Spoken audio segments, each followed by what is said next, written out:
Hi you guys.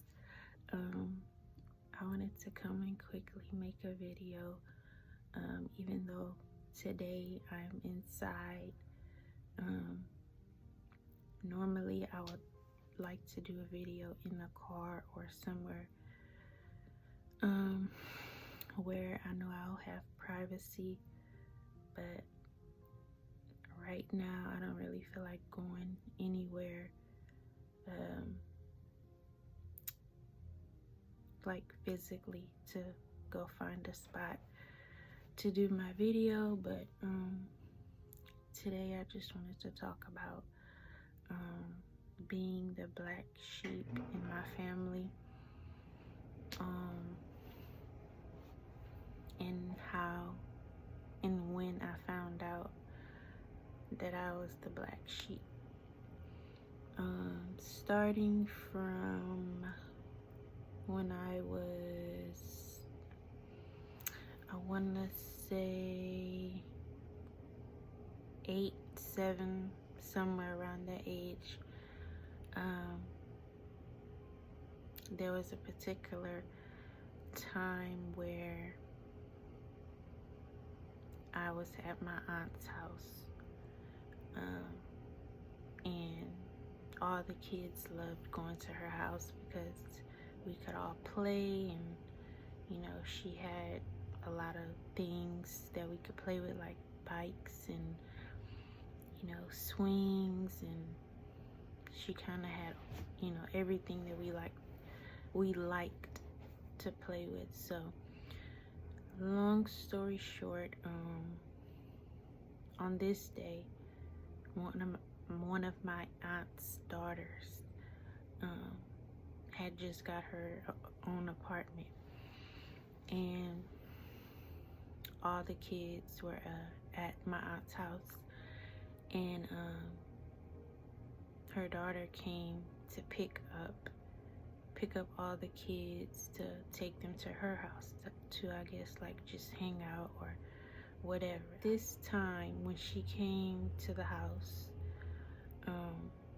I was in the bathroom, and when I came out of the bathroom, I had noticed that everybody was gone. So I'm like asking my aunt, where is everybody? Where did everybody go? And she said, they went with my cousin, which was her daughter. And I was just like, I didn't know what to think because I was young, and I was just like kind of, I really don't know what to call that feeling, but I felt a little sad, definitely, because why did I have to get left behind? But she ended up leaving with all the other kids, and my aunt called her and told her, hey, Tania, wanna come, can you come back and get her?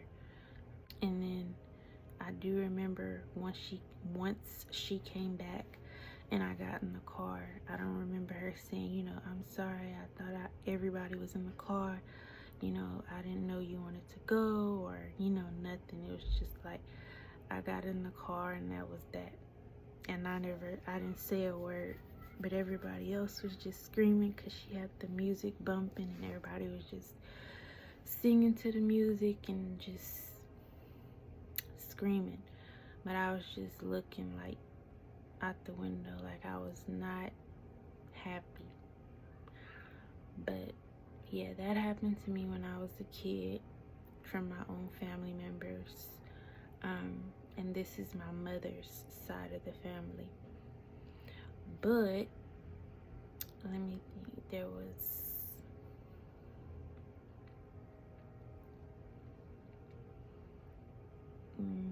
was another time, because there's so many things that I went through, and I'm trying to think of family stuff.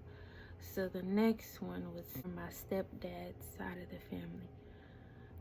This happened, I'm 23 now, so this was about 2 or 3 years ago. I was 20 years old or 21 years old, and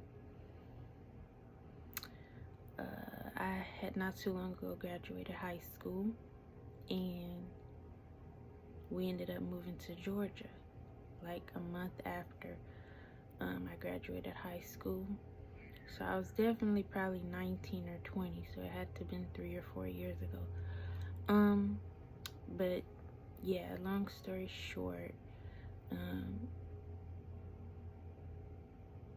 they were planning to go to Six Flags, and I hadn't been in a long time. So when I heard, that they were planning to go to Six Flags, I was immediately excited. I'm like, just looking like in excitement, kind of looking at, looking at my cousins while they were saying this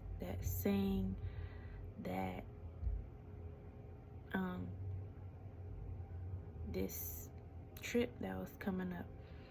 So at the time, the cousins that brought up the Six Flags thing, they were like 13, 14, and I was, like I said, 19 or 20.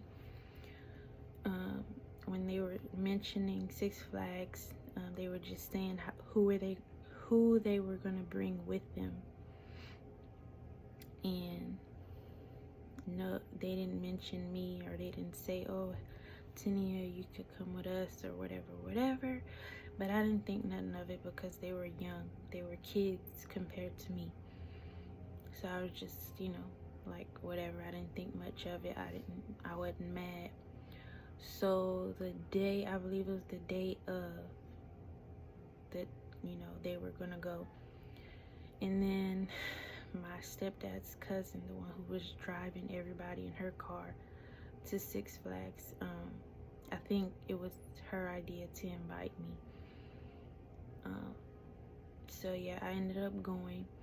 Everybody rode in her car. That was that. We was listening to music. Got there.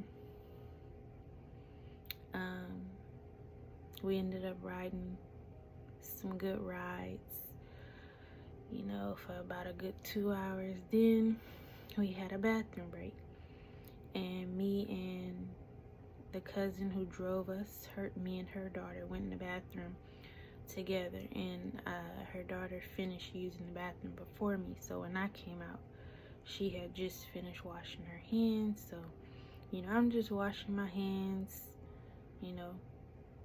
like regular, dry my hands.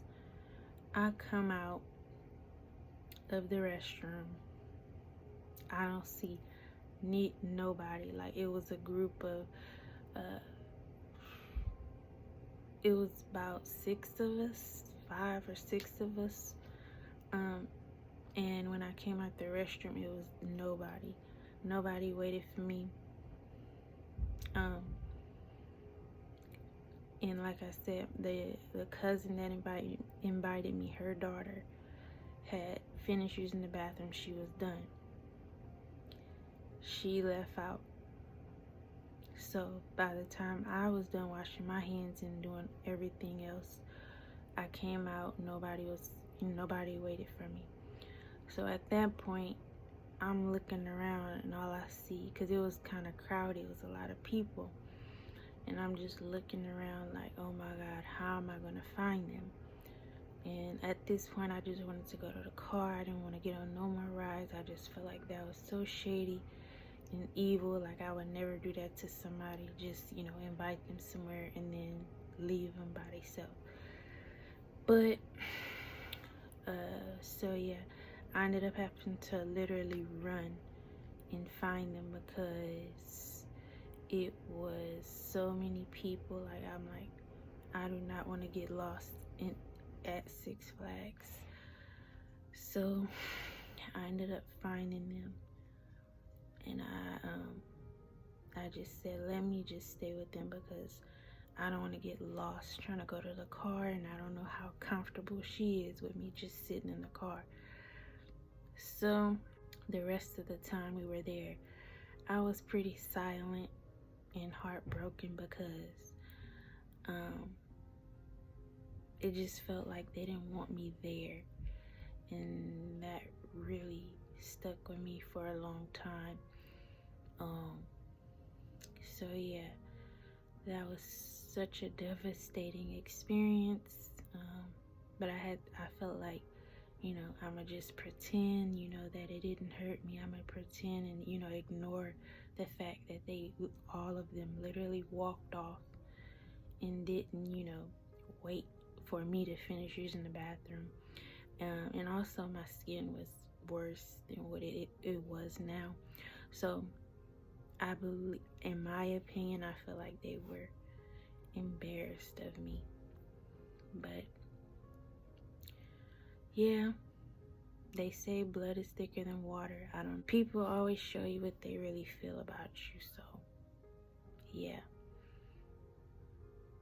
that's why I feel like I'm the black sheep, because none of this stuff makes sense. As nice and welcoming as I was to all of them, sharing my food, just trying to be open with them, every single one of them. It's just crazy. And I still go through stuff with my mother.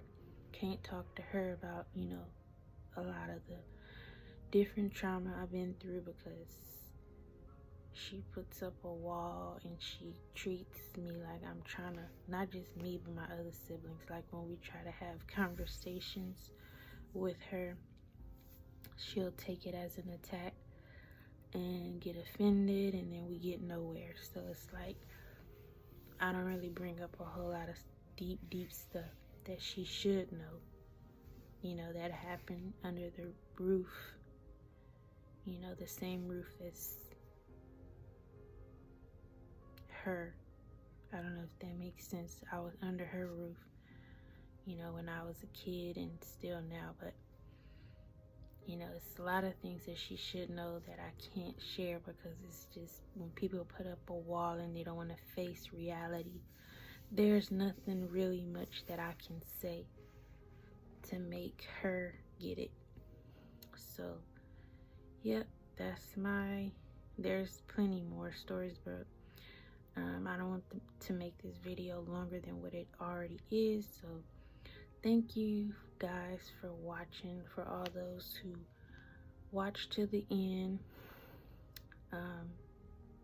please like, subscribe, comment, and share any stories that you may have of your family members or just people in general that treated you or left you out or left you hanging. Just share them in the comments, and thanks for watching.